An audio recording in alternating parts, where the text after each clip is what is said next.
Hello everyone, আসসালামু আলাইকুম। আশা করি সবাই ভালো আছেন। আজ আপনাদের সাথে একটি রেসিপি শেয়ার করব, কাঁঠালের পায়েস। আমি এই প্রথমবার আমার শাশুড়ি আম্মার হাতে খেয়েছি। খুবই মজাদার পায়েস। এখন কথা না বাড়িয়ে রান্নার রেসিপিটা শুরু করা যাক। প্রথমে পোলাও চাল ও গুলো ভিজিয়ে ব্লেন্ডারে গুঁড়ো করে নিব। 1 কাপ কাঁচা দুধ দিয়ে পোলাও চালগুলো ভিজিয়ে রাখবো। ভালো করে মিশিয়ে নিতে হবে। এরপর কাঁঠালগুলো জালির মধ্যে চালতে হবে। আমি এখানে নরম কাঁঠাল ব্যবহার করেছি।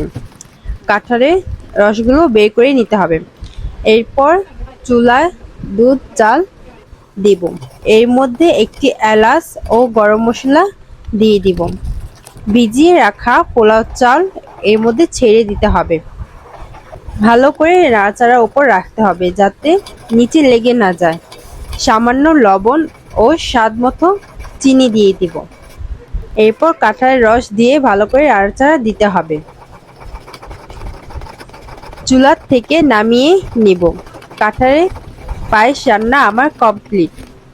পরিবেশন করে দেখাই।